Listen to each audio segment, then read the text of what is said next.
Welcome to the One Mic, One Voice show, building the collective conscious. Show that's created to give space where your voice, ideas, and informed opinions can be heard, appreciated, and debated. I am Michael Eric Owens in the One Mic studio, folks.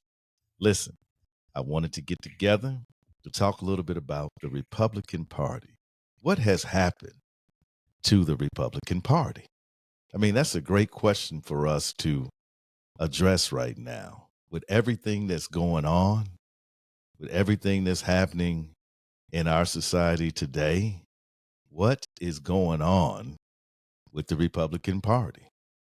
I mean, we look around and we see, a party that at one time, and I'm going to get into that when it comes to lifelong Republicans. But before we do that, I want you to go ahead and hit that like button, subscribe, and hit that notification button so you can get all of my content, because I got a lot coming. We got a lot going on in this country. So what has happened to the Republican Party? A party that, first of all, traditionally has had certain, as we would say, placeholders. Okay, so we would say the Republican Party is a party of small government. Now, this is what historically their platform has stood for. So, small government, less regulations, right? Keep your hands off of the private sector. Let private business. We won't even mention Disney and what's happening now with Governor DeSantis. But they were the party of family values, the moral majority, right? Was that Newt Gingrich that coined that phrase. And this was the evangelical party, the righteous party, the one that feared God and held Christ at such high esteem and believed in helping the poor, so to speak, all of those foundational Christian values. This was supposedly the essence of the modern Republican Party. But what has happened? You see, I feel sorry for lifelong Republicans because you're in a quagmire. And again, there is nothing wrong with being a lifelong Republican. There's nothing wrong with believing in that charter. The problem is that one could argue that maybe the charter never existed. It only existed in words, not in deeds. We could actually argue that, but that's not the point of this podcast. The point is that there is nothing wrong with a person choosing to be in a Republican Party. We are in a democracy, so to speak, where all of us have the opportunity to choose what we want to believe, what we want to support. So I would not say that a person cannot be part of the Republican Party. Now, I'm speaking to the lifelong. I'm not speaking to the necessarily the extreme base. I'm speaking to the lifelong Republican. You're in a tough position. You see what happened with Representative Cheney. She got out of the party. I mean, okay. So the party actually lined up against her to support her rival, and she lost. So she had no choice. But Adam Kinzinger, same thing. He left the party, right? Because there are still lifelong Republicans that believe in the things that I shared with you. Yet, the true Republican must have a lot of questions. Like, how do they stay in a party that is antithetical to the charter, to the original ideas of the Republican Party? You see, the leader of the party has destroyed it, um, has hijacked it. A guy that is not a lifelong Republican. Matter of fact, he's more of a lifelong Democrat. Supported uh, Democrats in the past. I don't. He saw a way. He got in, and now he is destroying their party. So the lifelong Republican must be in agony seeing what has happened to his or her party. So why continue in a party that does not represent these founding ideas? That's a great question. Is it fear? Um, is it anger? Is it simply dislike of the Democratic Party? Or is it simply win at all cost? And I think for lifelong Republicans, it's a bitter pill to go in there and to vote um, against your party. I mean, we have become so um, divided. This dichotomy in our society is so prevalent. It's so deep. It's such a big gulf that people cannot see themselves voting for the other party, regardless. The other day I was listening and they were asking some Trump supporters about would they vote for the for the ex president, and one clearly said, "I don't think he can win the general election, but I can't vote for a Democrat, so I'm gonna hold my nose and I'm gonna go in there and vote." I mean, isn't that the major problem we have today, where people feel so tied to a party, and then some people seem so tied to an individual, less inclined to be committed to a constitution, to American ideas, to oh, and I forgot to mention that they are also the law and order party. Yeah. Um, you see, I hear Republicans say, I voted for him because of his policies. How many times have we heard that? I know he says a lot of crazy things, and I realize that he doesn't always say the right thing. He puts his foot in his mouth. I get that, but I support his policies. Man, listen, there has not been a substantive policy discussion in Washington in years. So, how are you supporting his policies? The guy never talks about policies, he never lays down policies.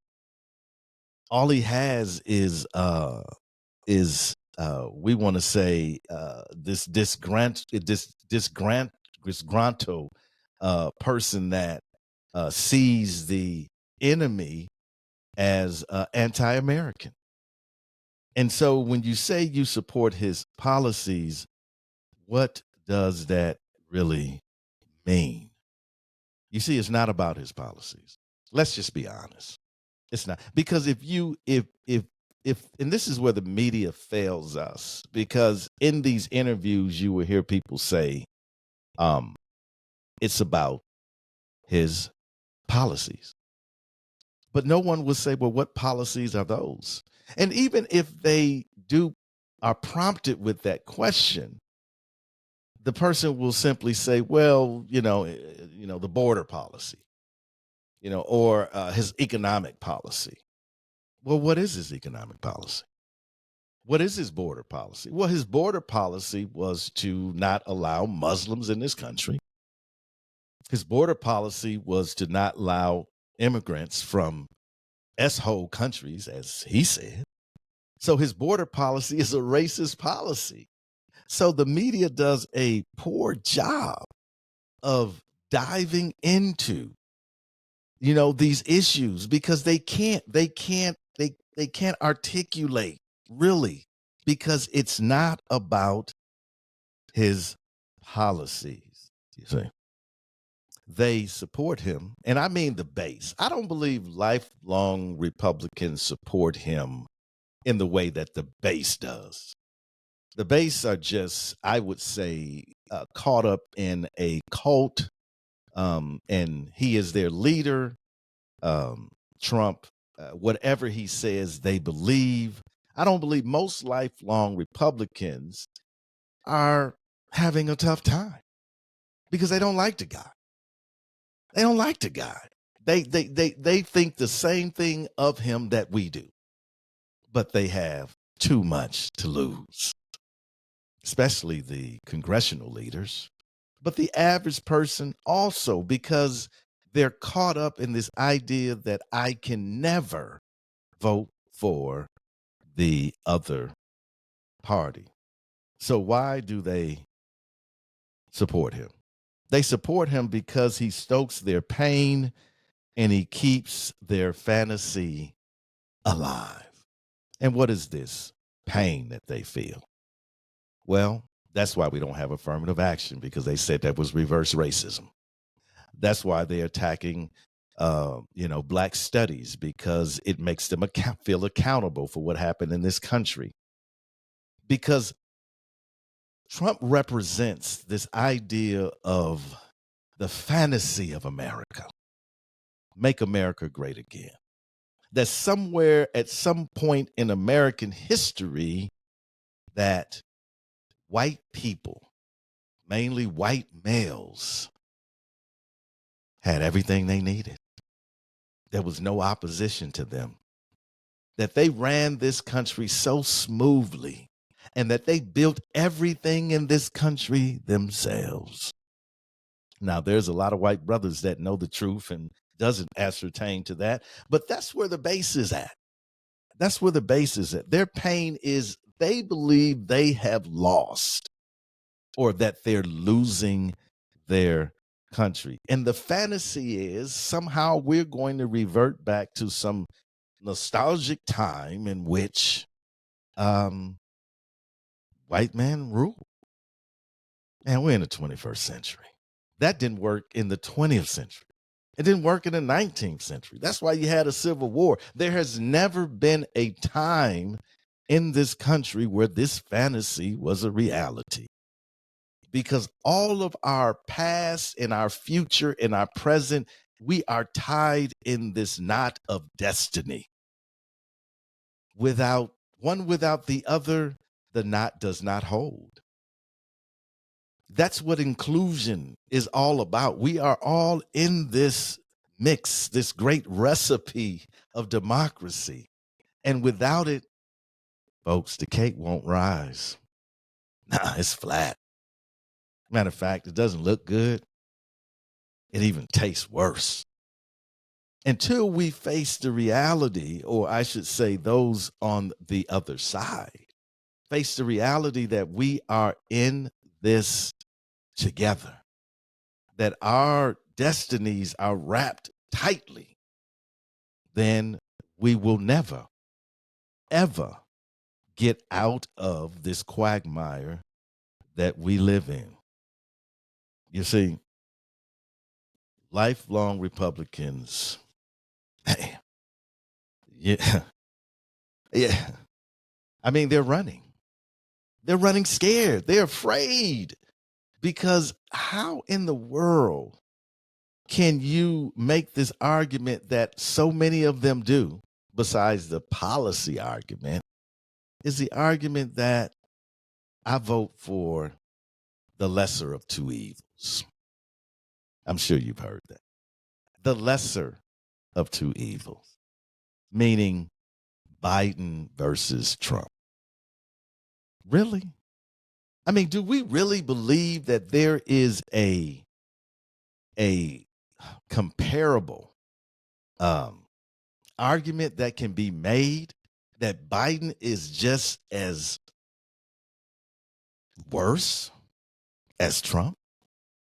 I mean, I can understand people that disagree with Biden's policy. I understand that people would say that Biden did not fulfill some of his promises. I can even understand that people saying that he might be too old to be president. I can understand all of these arguments.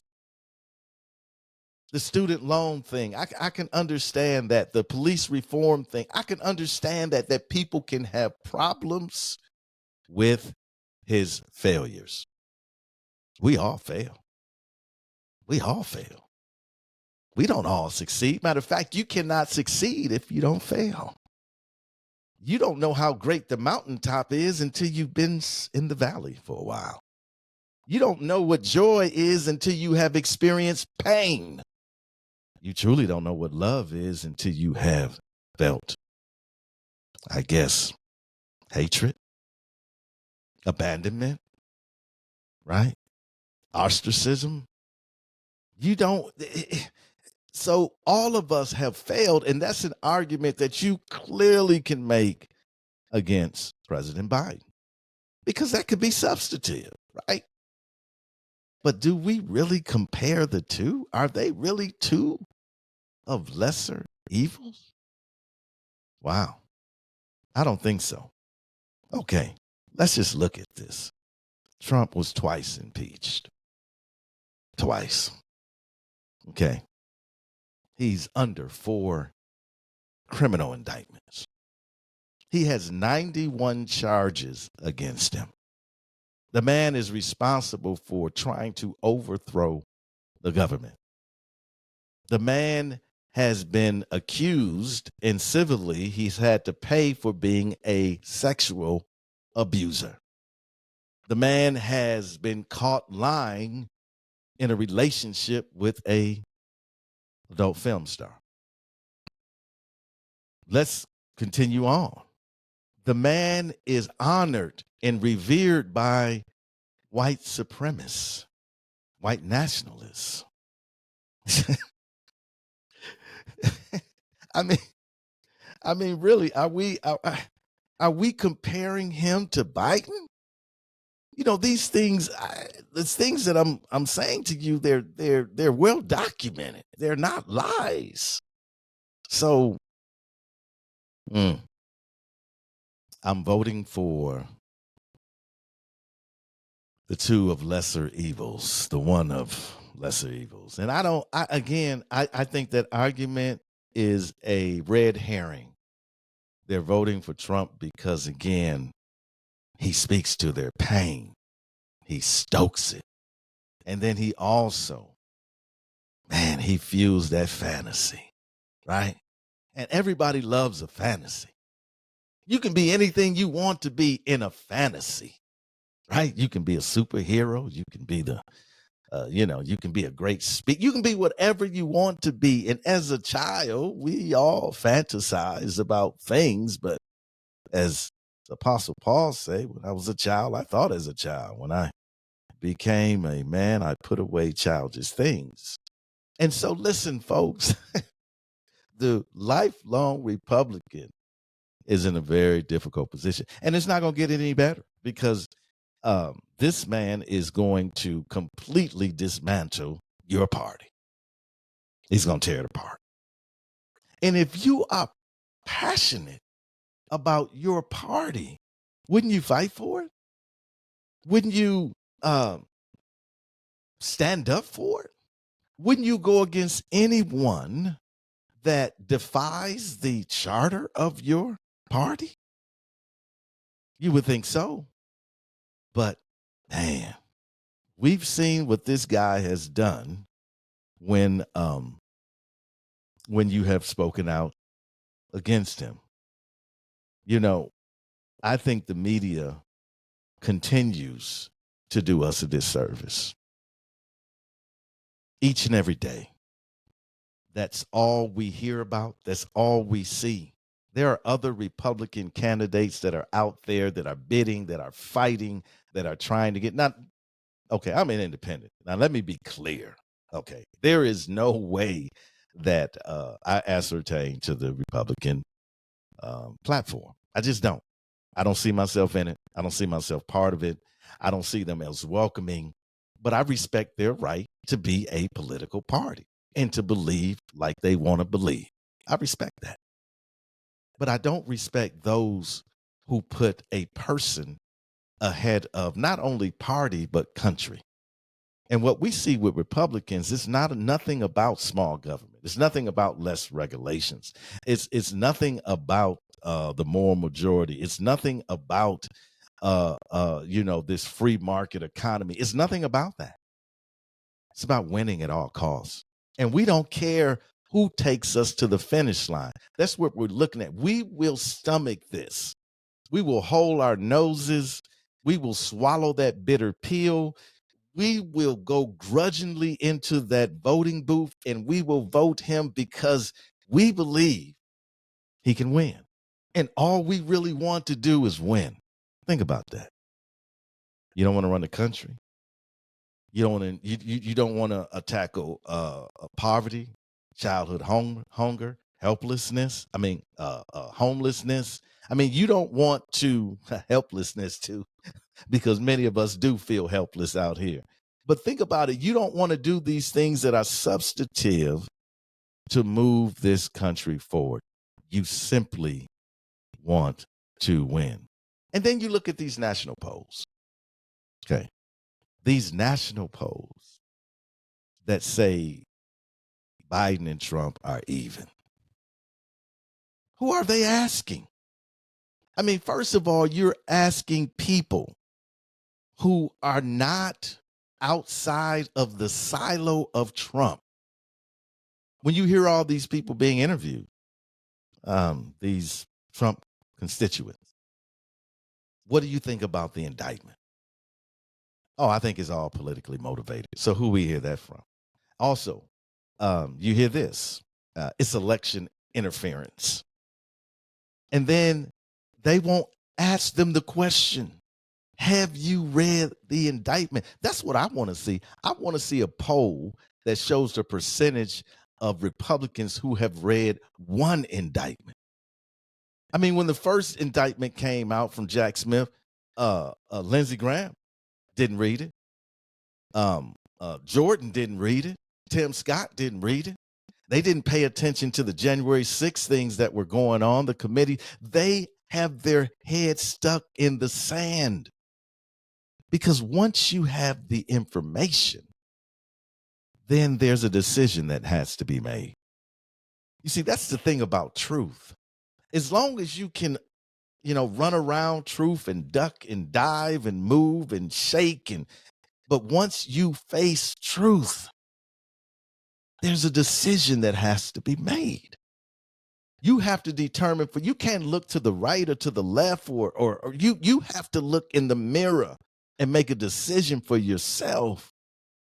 Do I accept or reject the truth? And it's easy to never have that personal encounter with truth simply by avoiding it. I'm not gonna listen. Yeah, I'm not gonna look at it. I'm gonna close my eyes. I'm just not going I refuse to read it. Because if I read it, then I'm having an encounter with the truth. I can even make an analogy, when we talk about Václav Havel, the dissident at the old Czechoslovakia. Now they're, of course, two different countries. But when he talked about this idea of living in the truth, like this sphere in which truth resided. Like, Republicans don't want to get in that circle of truth. They don't want that sphere. They stay, they run, they hide, they get upset, they get mad because the fantasy is so much easier, less painful. Because if I don't believe in this guy, all of these years I put stake in him. I have accepted his words as truth to me. And now all of a sudden, I can't accept them anymore. They're lies, they're misinformation, they're disinformation. They are his own skewed rhetoric that now I don't believe. So what does that mean about me? What do I do with that? They are lost. They're lost. You see, groupthink is a terrible thing. Terrible thing. I mean, we are called to be independent thinker, independent agents, right? And we should have the agency to take in information, to dissect information, and also to be able to make decisions based upon truth and fact. Now, how can a person look you in the face and say that any indictment is politically motivated, yet they haven't read one page? I think the latest, the Georgia indictment is like 96 pages. Now, do you really think a Trump hardline supporter is going to sit down and read a document that's 96 pages? No, but they have an opinion about it. You can't have an opinion about anything that you do not have factual data. Stop saying everyone has an opinion. No, everyone does not have an opinion. I don't have an opinion. If you come to me and you say, hey, look, Mike, and I've used this analogy, should I have heart surgery? I don't have I'm not a cardiologist. I don't know. I don't have that information, right? I don't have that experience. I cannot give you an opinion. What did the doctor say? That's the one that can give you an opinion, right? It's the same thing in our political world. People are speaking. People are in these polls and in these interviews. They are talking, but they have no knowledge of that which they talk about. And you can always tell that because they just regurgitate what Trump and other conservative leaders say. Folks, what has happened to the Republican Party? It doesn't exist anymore. It exists in name only. But when you look at the chaos and you look at how broken and how disunited this party is, how can it ever move forward? It has dark days ahead. If you think the Republican Party is in trouble now, man, wait till their leader starts having his trial. Let's see what happens with the Republican Party then. I feel sorry for lifelong Republicans. They are without a party. They're lost, wandering in the political wilderness of discontent. Let me say this to my Republican lifelong brothers and sisters. Get out while you can. Do not go down with the ship. I'm an independent. I'm not telling you to join the Democratic Party. I'm not a spokesman for them because I can sit up here and do a podcast about them as well, but not on the same level. They're not two of the lesser evil. No, that's not it.